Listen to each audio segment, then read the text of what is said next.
Everyone. Yesterday we have gone through the 12 different schedules which we have seen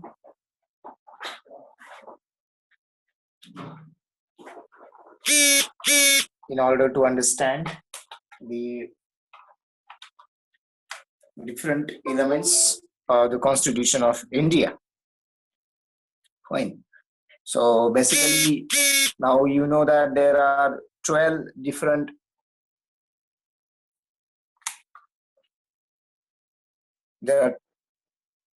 schedules which we do have.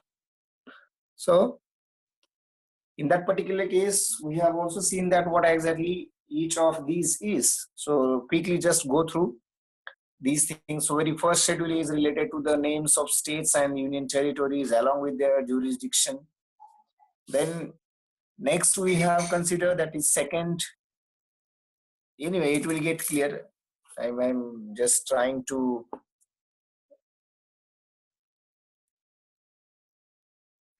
have an overview, and I do have a very good range, so probably it may get yes. So second schedule which we can we do have, that is related to the provisions related to the salary, emoluments, allowances, privileges to the President of India, governors of the states of India, the Speaker and Deputy Speaker of Lok Sabha, Chairman and Deputy Chairman of Rajya Sabha, then Speaker and Deputy Speaker of Legislative Assemblies, the Chairman and Deputy Chairman of the Legislative Councils, the judges of the Supreme Court, the judges of High Courts, CAG, that is CAT. So the salaries, emoluments, allowances, privileges to all these different, altogether I think 9 categories we had written. So that about these, the second schedule is. Third schedule is about some of these, the forms of some of these oaths, right? So what could be the form of oath for these things? So the forms of oath or the affirmations, we can say it alternatively. For what? It is for the union ministers related to be candidate for the election of parliament, the member of the parliament, then the judges of the Supreme Court, then the CAG, then the state ministers, then the candidates for the election of the legislature, and the members of the state legislature, then the judges of the high courts. So they need to have some affirmations, and there is a standard format of the affirmations or the oath of each of these that we have considered, right, in the third schedule. So fourth schedule we do have is about nothing but the allocation of the Rajya Sabha seats to the states and the union territories, right.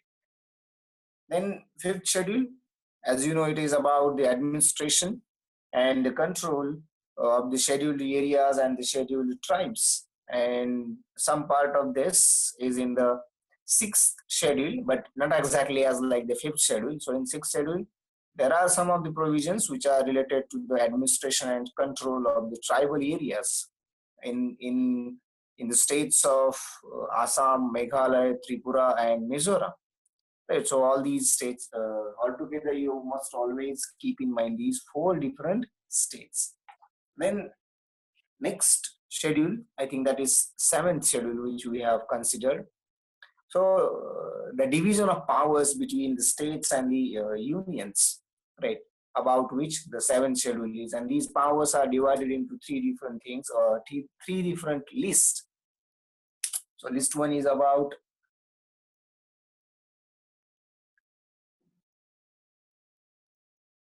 union list, second is state list, and third is the concurrent list.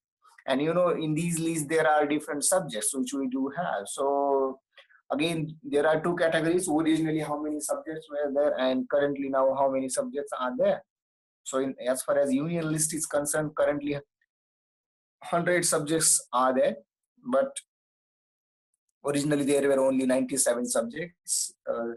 61 subjects were 61 subjects are there in the state list, but originally there were 66, and then in the last, that is in the current concurrent list, 52 are the subjects, while originally there were 47 subjects, right? So these, about this, the seventh schedule is. Eighth schedule is about the languages recognized by the constitution, and altogether 22 languages have been recognized. So basically there were, originally there were 14 languages, and in the subsequent amendments in the constitution, other uh, 8 languages have been included, and altogether it became now the 14 languages, right? So in this we can consider, rather there were 3 different amendments by which these languages have been uh, included. So according to 21st amendment, the Sindhi language was introduced, which was in 1967. Then by 71st amendment, which was taken place in 1992, and in the same year another amendment, that is it is not for this. So according to the 71st amendment, the Manipuri, Nepali, and Kokni, Manipuri, and Nepali, these were the languages included. And by the next amendment, which is called this 92nd amendment, taken place in 2003, the another 4 languages, I think Bodo, Maithili, Dongri, and Santhili, these were included in this. And altogether now you do have 22 languages which are known as the recognized languages, such as Assamese, Bengali, Bodo, Dongri, Gujarati, Hindi, Kannada, Kashmiri, Kokni, Maithili, Malayalam, Manipuri, Marathi, Nepali, Oriya, Punjabi, Sanskrit, Santhali, Sindhi, Tamil, Telugu, Urdu, right? So in this way, altogether these are the different languages we do have, right? And all about this is the schedule 8. So what is in the 9th schedule? So 9th schedule is about the acts and regulations, right, which you can validate. And this schedule has been what we can consider included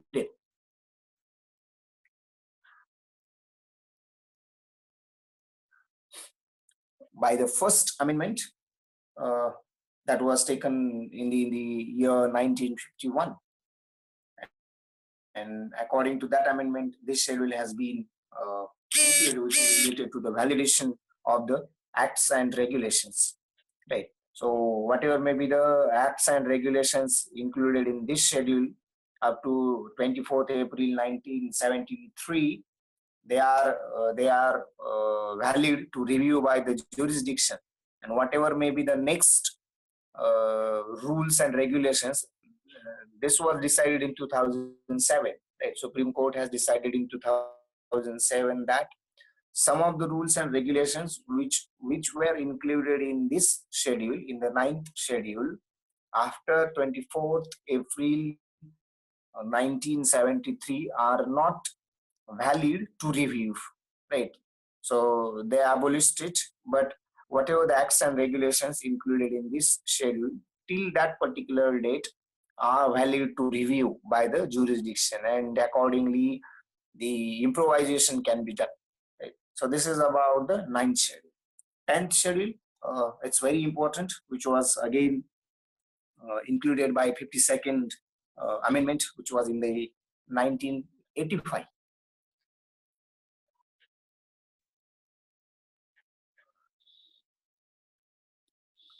And this is having the provisions related to the disqualification of the members of parliament.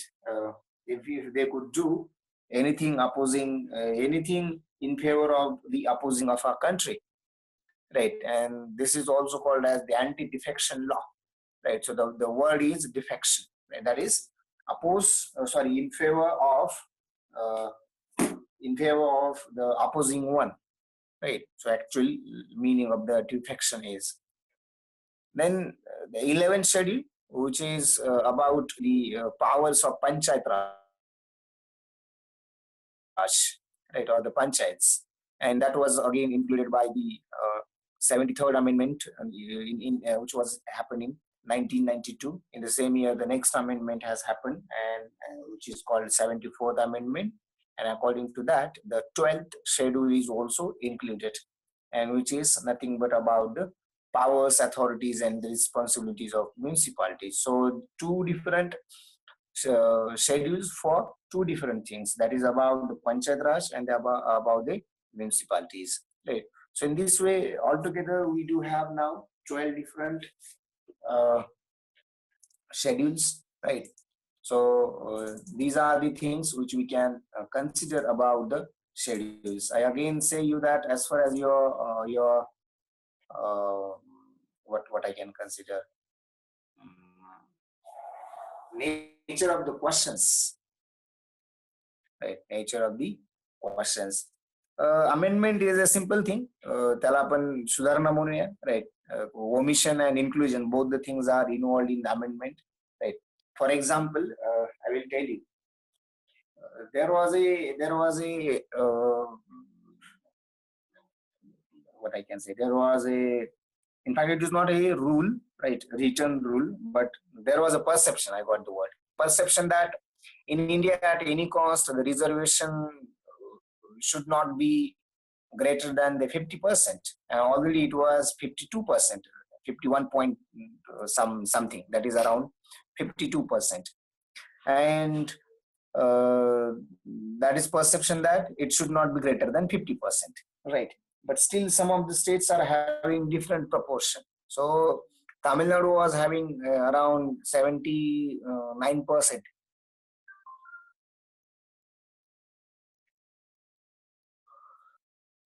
So reservation of Tamil Nadu is around 79%.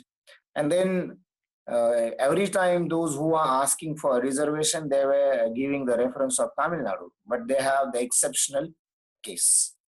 Now, there are two things by which you can give the reservation. First thing, that if you could prove the exception of that particular caste or that particular community, that exception is always related to the educational and societal backwardness of that particular community, right? And second thing is by the amendment, but for any of the state, any of the state, the center will never pay that much attention that they will make the amendment for that particular state. It should not happen, because if you are going to do a kind of amendment for that particular state, it may get hamper other states, some of the duties, or not duties, what we call fundamental rights, or let's say only rights, right? So it should not happen. Then what has happened? Most of the communities were asking for the reservation, right? And then Modi government in their last tenure have one idea. They have come up with the reservation of 10%, right? And that reservation is known as economically weaker sections reservation. Because of that, now as far as India is concerned, now nobody is out of reservation, right? Nobody. Everyone is having a reservation in India. Though some of you might be thinking that some of are not getting. Obviously, in every category they are not getting. If be even for backward class, right? Suppose someone is already a class 1 officer, and then if you're asking for a reservation, so it is not the case, right? For OBCs, though they are having other benefits, right, called free shift or kind of things, but as far as reservation is concerned, so why it has become why it has been possible? Because the amendment, right, which was called 103rd, right? So 103rd amendment, according to 103rd amendment, which was taken place in the parliament, that has been done. So this is the power of amendment, or we can consider, right? Now nobody can go against of this particular reservation given by the central government into the court. Still some people have gone for, but that has been what we can say withdrawn. That PILs have been withdrawn, right? So this is the kind of amendment, right? We do can consider about this particular thing. Fine. So Akshay, I hope that you must have got the point what we can consider, right? Then now, yeah, so I was talking about the nature of the questions, right? So this is the part which you should always pay attention, right? If this could be done, that is more than enough as far as this particular thing, right? As an interest, if you want to actually read each and every line, right? Obviously, you will be getting details of these points, but the highlights are only these, right? Which are going to pay you for reward, obviously in an exam, that we can consider, right? So this would be the case. Now, in this particular case, here you can have the some of the things which we can consider about the constitution, right?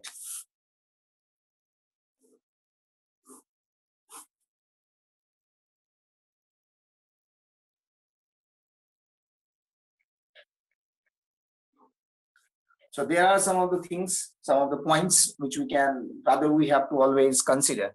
First is preamble of the Constitution of India, right? Preamble, राज्यघटनेची जी प्रस्तावना आहे, right? प्रस्तावना तुम्हाला माहिती, प्रस्तावना म्हणजे थोडक्यात त्या पुस्तकात एखाद्या पुस्तकाच्या संदर्भाने, राईट, थोडक्यात मांडलेलं जे त्याचं सार असेल, right? That is called. So we can consider preamble of the Constitution of India, which is a brief introductory statement that is setting out the guiding purpose, principles, and the philosophy of the Constitution. So what this preamble is, right? What we can consider about this preamble, right? So preamble, a brief introductory statement,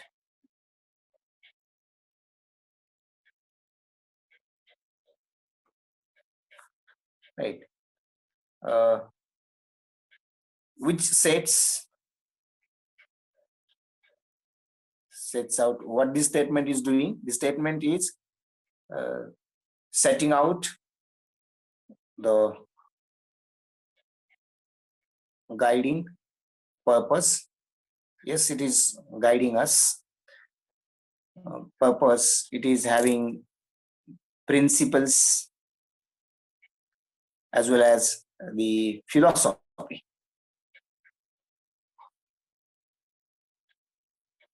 of the Constitution.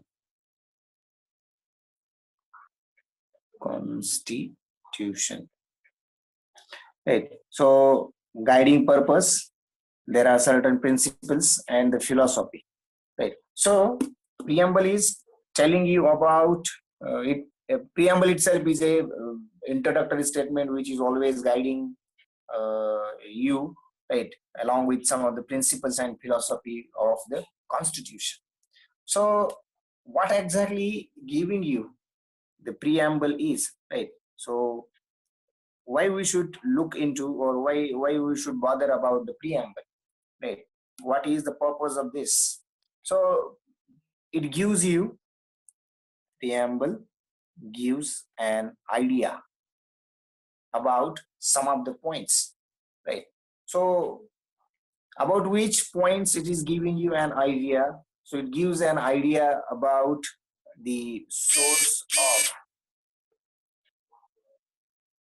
Constitution, source of Constitution. Second, it gives you about the nature of those Indian states,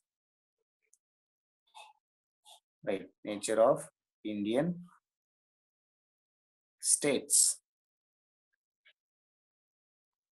right? I do have a good, okay, I will just,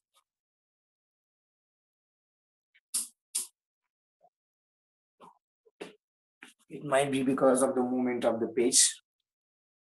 Anyway, let's see.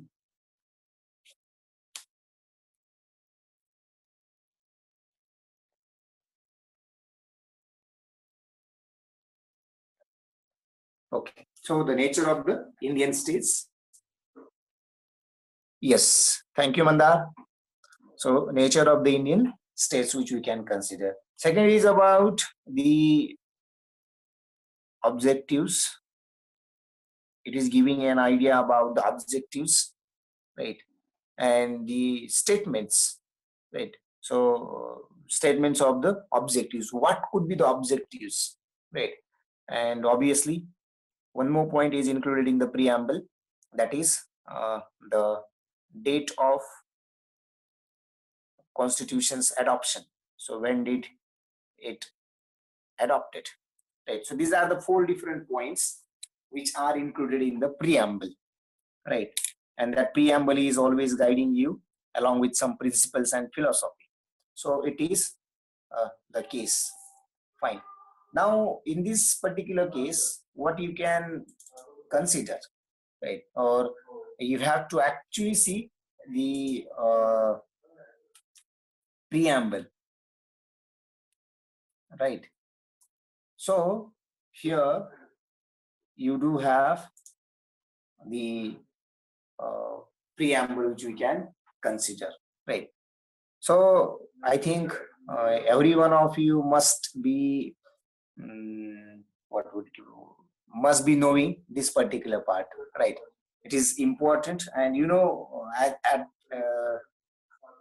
while talking, right, while having conversation, if you could refer these things, then it is very, very what we can consider effective.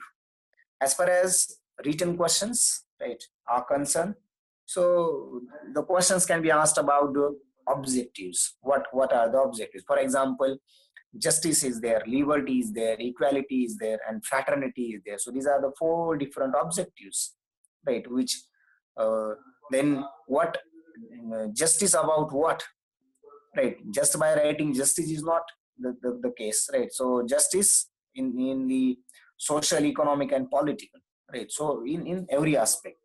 So liberty of what? Liberty of only expression, liberty of only belief, liberty of only thought, or liberty of only faith, or liberty of only worship, or altogether all these liberties, right? सो आपण आपल्या इच्छेनुसार जो पाहिजे तो धर्म स्वीकारू शकतो, right? जे पाहिजे ते कपडे आपण वापरू शकतो, राईट? आपल्याला बोलण्याचं स्वातंत्र्य आहे. आपण आपल्याला ज्या देवाची पूजा करायची किंवा आपल्याला whatever worship we do want to have, we can do it, right? आपण कसा विचार करावा हे कोणी नाही ठरवू शकत. So we do have liberty, right? So these are the points that you should know. As far as equality is concerned, so equality is nothing but the status, right?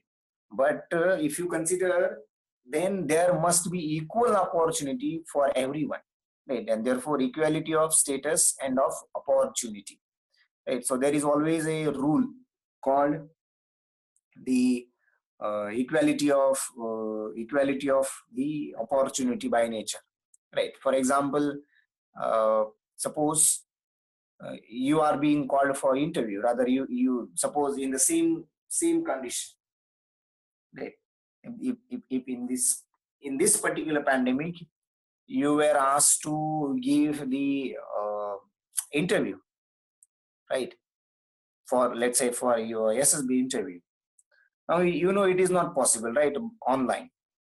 Suppose, for example, they just want to clarify some of the things, the points which they can do online, they are going for that, and now they are asking you all for that particular point.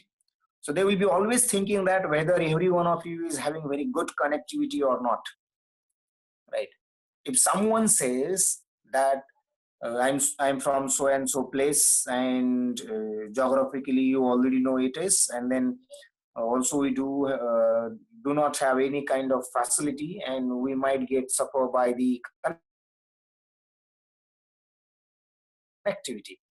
So in the case, they will not be asking you for the interview, and because of that, they will not be asking you for everyone. So what can be done for one, if the same can be done for everyone in the same status, and then it will be done, right? So nature of equality, right? Or let's say we can have the equality status. So that will become what we can. It is what do we have then? Obviously, fraternity, it is very important, right? Assuring the what is the fraternity. So in fraternity, you must always assure the dignity. नाहीतर तू कसे कपडे घालतो, कसं बोलतो, कळतच नाही. आपण तरी आपल्या मित्रांमध्ये म्हणतच असतो. It should not be there. So you should always assure the dignity of an individual. At the same time, the unity and integrity of the nation must be, let's say, secure, right? असं आपण सारखं म्हणत राहिलो, तर obviously that will create the noise in between the groups, and that will take another kind of thing, right? So these are the uh, Danish, I could not get.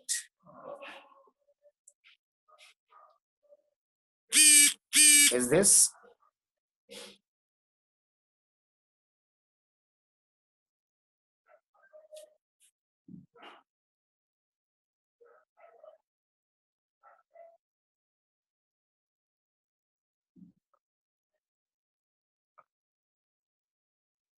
Okay.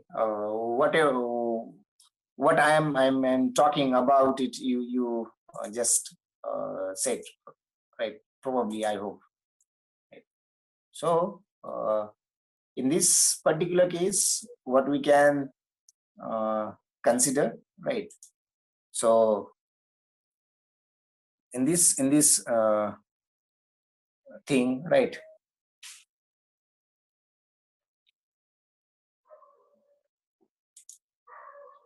Okay. So now you have to.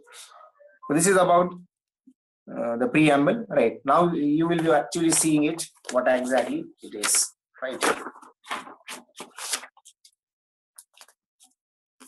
So many a times you must have seen it in your school. There might be flyers, right, at some of the public places, right, where it can be, right, or on the 26th of November, right, that is on the day of Constitution. Many a times different groups or the social activities are being taken, and in that activities, sometimes you get a copy of the preamble, right, or the printed or a very attractive, let's say, page of that particular preamble, and what it is, right? So what written on it. So we know, right? Yes, that's good, Karthik. So we the people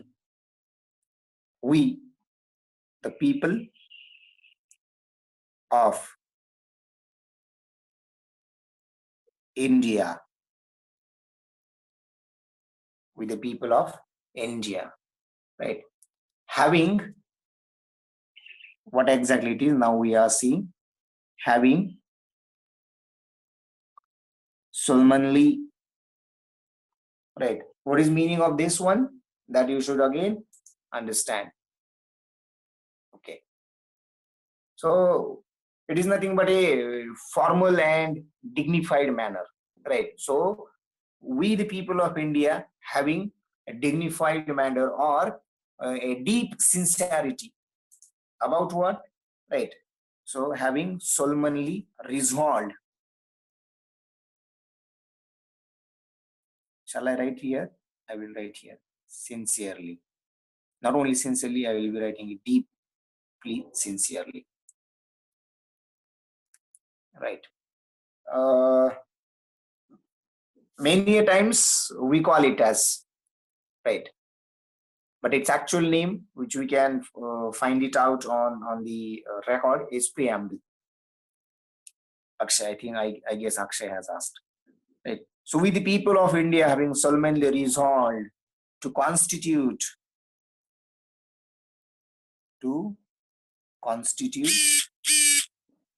India into the four different words, right, which we have considered: sovereign into a sovereign, socialist,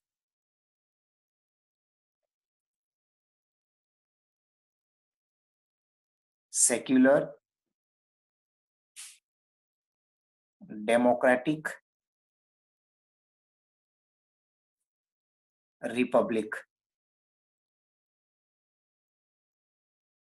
Right. And right. So here what you have, we the people of India having solemnly resolved to constitute India into a sovereign, then the sovereign, socialist, secular, right, and sorry, say a democratic republic, right? So sovereign. So these three S and D is the thing which is important, right?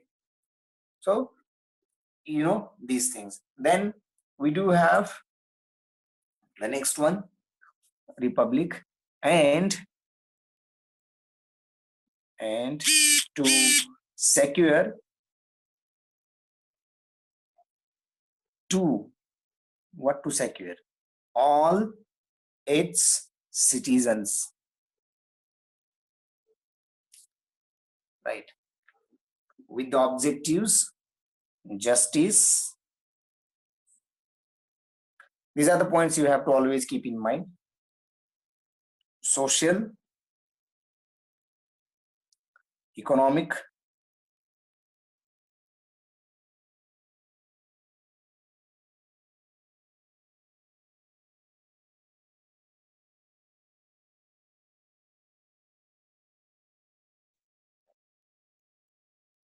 of thought, liberty. Patil, I guess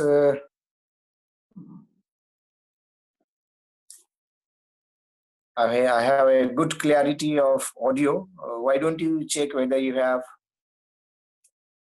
done anything else? Right? Because at least I think from my side there will be no problem. So you must hear it. I mean, I must be audible. So liberty of thought,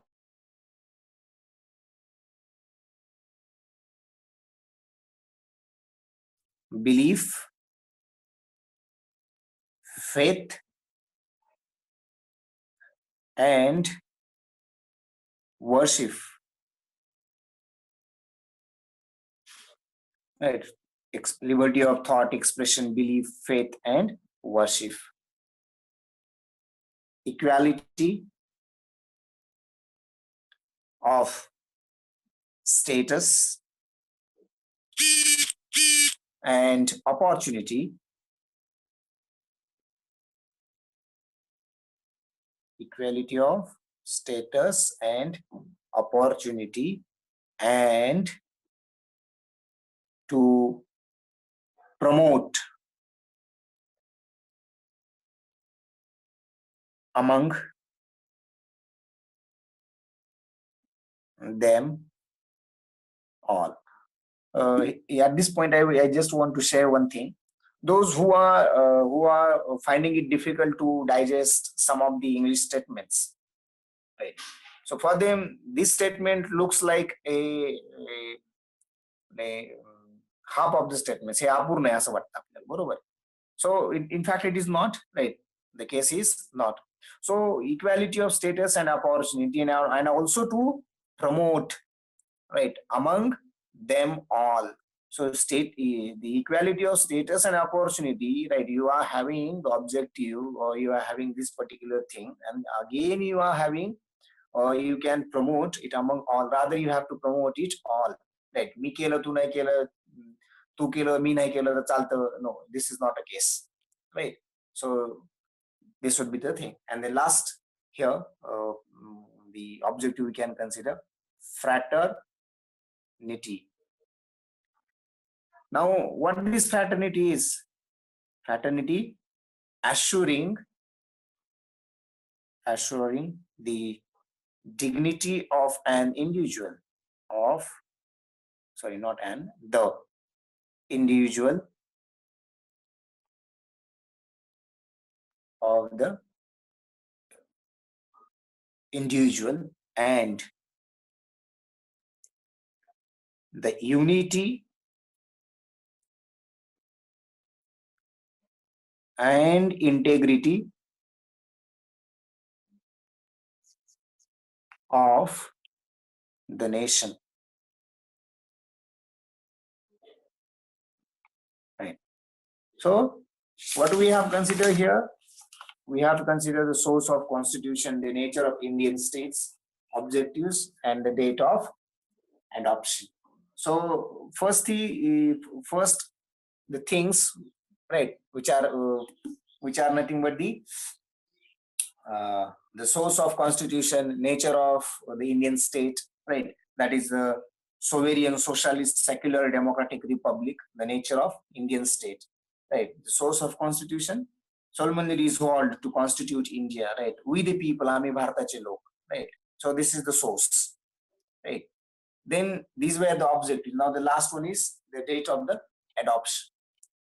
In our constituent assembly, right, in our constituent assembly, this, now that is date, this 26th day of November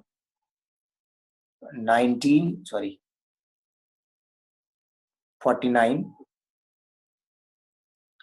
do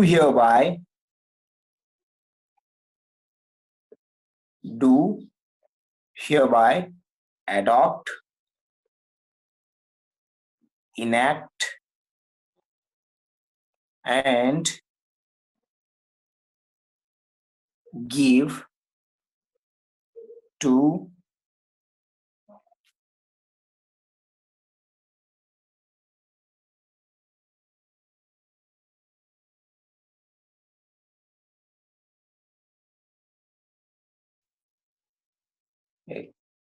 ourselves the